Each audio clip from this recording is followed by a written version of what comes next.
Então, primeiramente, bom dia a todas as pessoas presentes. Primeiramente, vocês sabem a quem devemos dizer fora.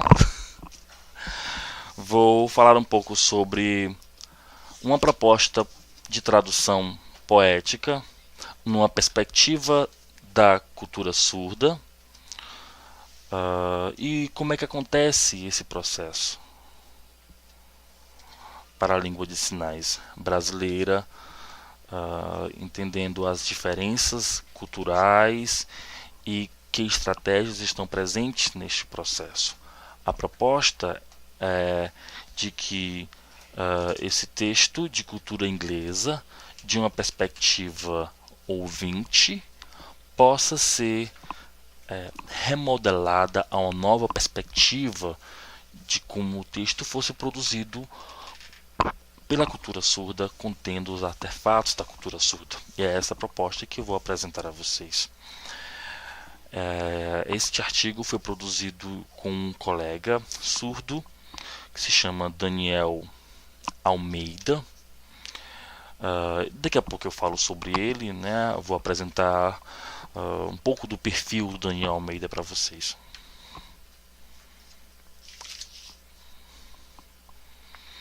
Bem, o texto original é um poema em inglês, que é o The Raven, que em português seria relativo seria ao corvo, pássaro preto, negro forte, onde tem uma característica melancólica. Esse pássaro negro pode ser de conhecimento de algumas pessoas. E essa história também, a poesia, pode fazer referência a algumas pessoas que já conhecem isso, enquanto eu estiver apresentando o poema e como foi o processo de tradução.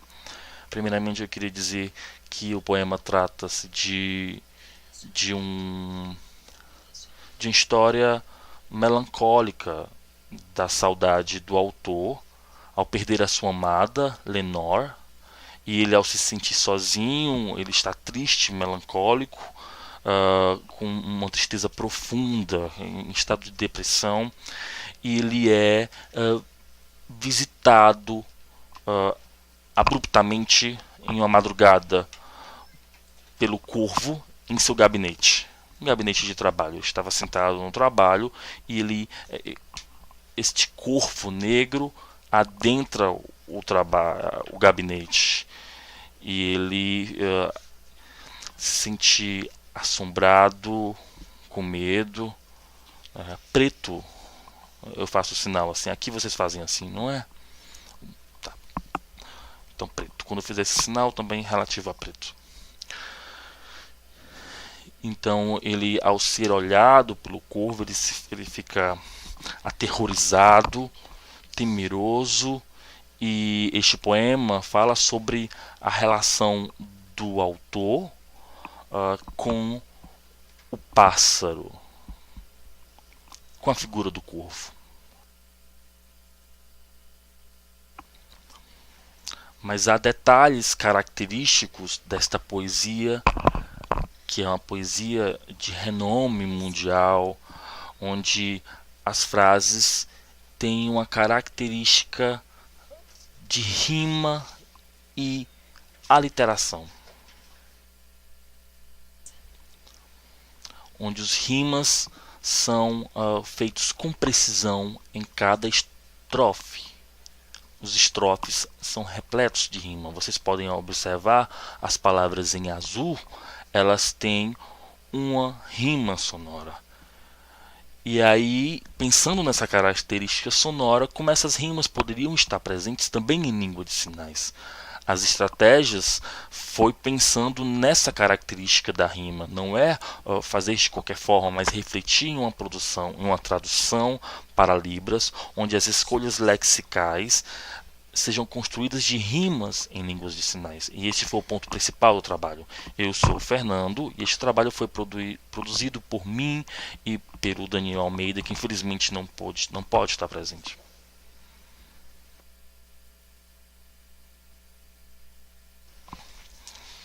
O texto é um poema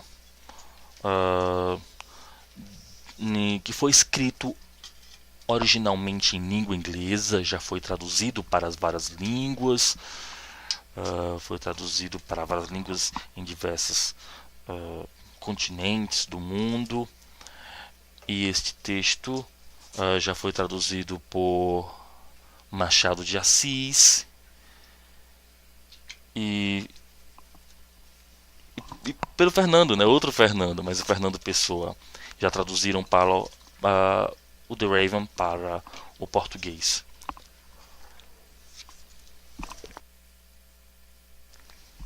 Através de um processo de tradução muito delicado e cuidadoso.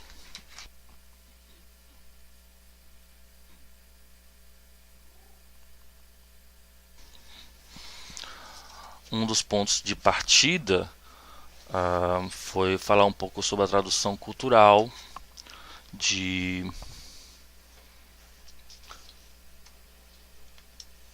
Dinamarca, que ele fala que as características culturais sejam revistas para uma nova perspectiva da cultura de chegada.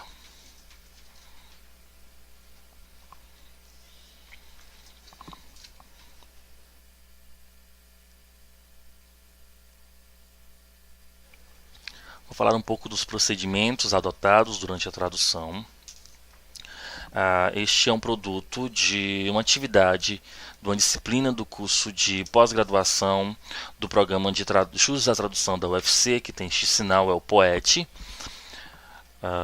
que é a Universidade Federal do Ceará, onde o Daniel também foi aprovado no mesmo processo de seleção do curso de pós-graduação e éramos alunos. E o professor da disciplina de práticas de tradução solicitou que esse texto, The Raven, a poesia, fosse traduzida para várias línguas onde os alunos trabalhavam. E ela foi traduzida então para Libras por mim e por Daniel. Depois disso, adotamos um outro procedimento que era de leitura e estudos dos estrofes, que faço esse sinal, que são 18 estrofes. E eles permaneceram também em estrofes no produto traduzido. O procedimento era feito através da leitura. Eu li o texto em inglês e o Daniel, numa perspectiva surda, porque ele é surdo, e ele então captava os elementos que deveriam estar presentes no texto. E é muito importante ter a presença do tradutor surdo, porque ele confere essa qualidade e essa perspectiva surda à tradução.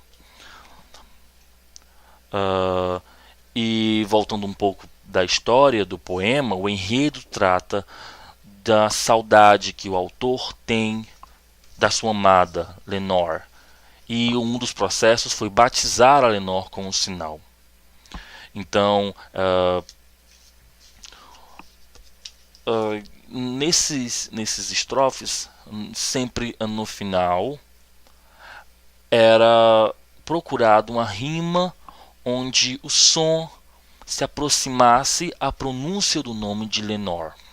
Então foi adotado Nevermore, Nothing More, para que a rima continuasse, permanecesse durante o texto. E foi pensando nisso que desenvolvemos estratégias de tradução. Este é o Daniel Almeida.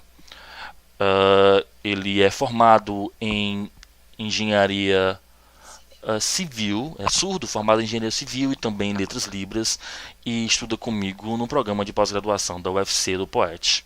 Ele foi o ator surdo, o ator tradutor surdo. Ele foi escolhido porque ele tem mais competências em língua de sinais do que eu, então ele seria a pessoa mais adequada a produzir o texto.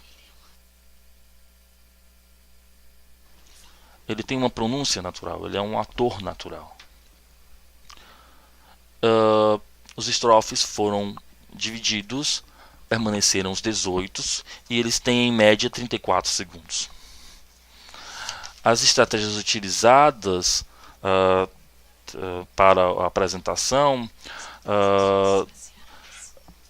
todos os detalhes do cenário que estavam presentes em todo o corpo do poema foram colocados no primeiro estrofe. Vocês podem observar agora.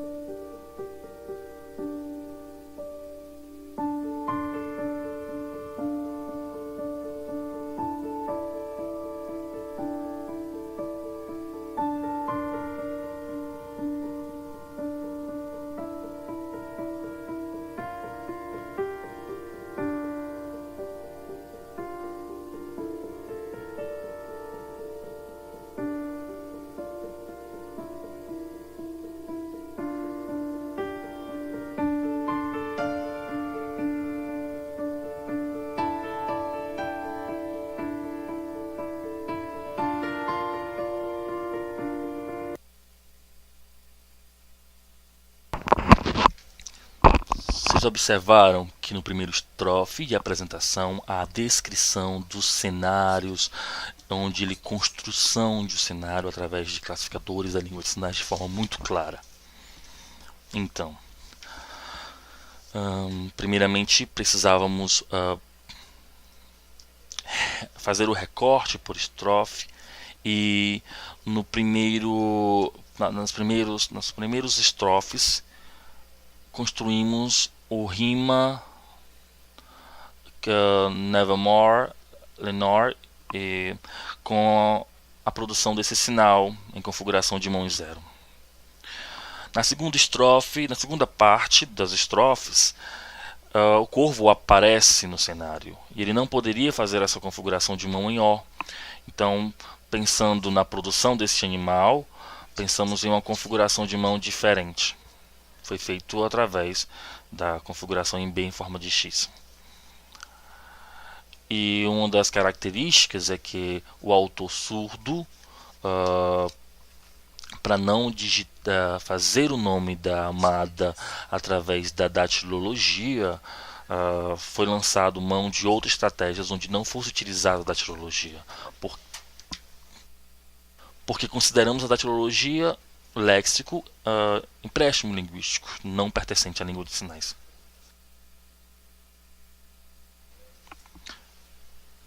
E é interessante observar na produção do ator surdo que as adaptações culturais, como bater a porta, pensando no texto que foi produzido no século XIX, onde não havia uma campainha luminosa, foi observado outras estratégias.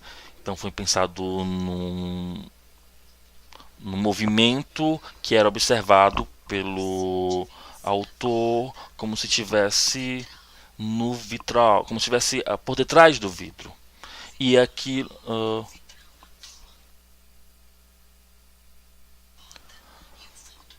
como se houvesse um vulto por detrás do vitral na porta, e onde a pessoa dentro da porta percebesse o movimento e aquilo que chamasse a atenção. Quando eu produzi essa parte, o Daniel riu e falou: não é assim. Se você abrir a porta para frente, vai bater a porta na cara da pessoa. Aí eu disse que é mesmo. Então essa perspectiva, você tem que abrir a porta para dentro da casa.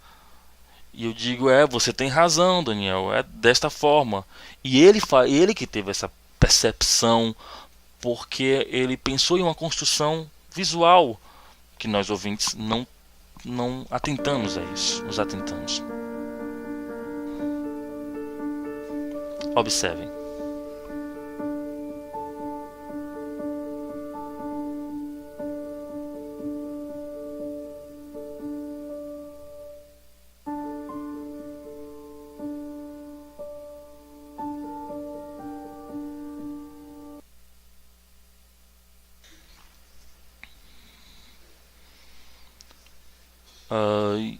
Nesse momento em que ele observa esse movimento externo, é no momento em que no texto original o autor parece escutar o nome da amada Lenore, E aí pensamos numa adaptação à cultura surda, onde a, a sombra de um dos galhos reproduzisse o sinal batizado para Lenor no chão.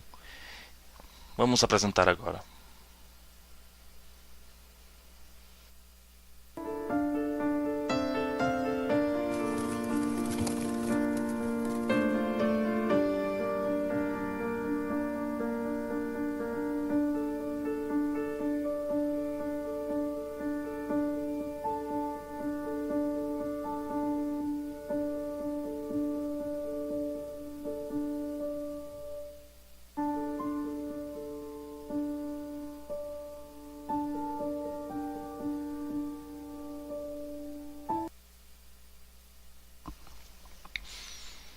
E observem que há uma descrição das características do corpo, do corvo detalhada, do bico, da penugem, das penas, do olhar, e é uma descrição precisa da imagem do corvo. É interessante essa perspectiva do ator surdo, tradutor surdo.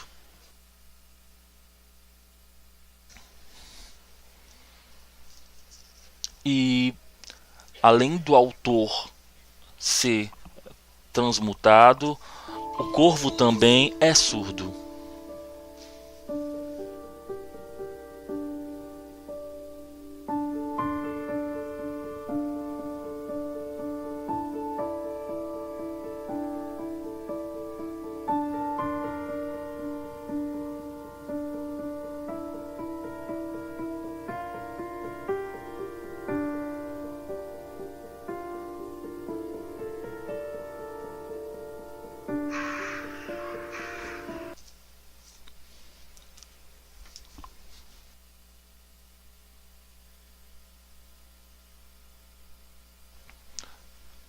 Também nesse produto de tradução lançamos mãos de outros recursos de edição para apresentação, segmentação do poema em língua de sinais. Os estrofes permaneceram em 18, o número foi esse mesmo, e pensamos em colocar efeitos de edição, fade in e fade out, durante os estrofes, a apresentação dos estrofes. Esses estrofes apresentam essa característica na edição. E na apresentação é dito que o produto da tradução trata-se de uma disciplina específica do programa de estudos da tradução da UFC. Além disso, durante a tradução, eu e o Daniel pensamos em colocar um efeito específico onde essa característica sombria, melancólica pudesse estar presente. Então foi feito alterações nos ajustes de cores, porque essa depressão, a magreza do personagem pudesse estar também presente nesses recursos de edição. Além disto, foi utilizado no espaço uma borda, um sombreado para mostrar a tristeza, o medo, que denotasse esse estado em que o autor estava passando. Depois de tudo elaborado, foi pensado também em colocar alguns efeitos que pudessem ser sonoros, para representar a ventania, para apresentar outras características, porque pudessem também atender ao público ouvinte que tivesse acesso ao texto em língua de sinais. Foi colocado uma trilha sonora melancólica, onde as pessoas pudessem fazer uma composição desses elementos para entender o sentido da poesia. E a proposta de tradução que nós percebemos que existe hoje na comunidade surda é muito mais de outros gêneros, e a gente pensou em trazer um gênero diferente através da tradução poética de um texto melancólico sombrio do século XIX, onde apresentasse aos leitores em língua de sinais um novo gênero textual. E isso pode servir também como proposta de tradução para trabalhos futuros. Então, quem quiser ter acesso e assistir a tradução na íntegra, ele já foi publicado no YouTube, está linkado e denominado com esse nome, The Raven Libras. Essas são as referências do nosso trabalho. Obrigado pela atenção de todos.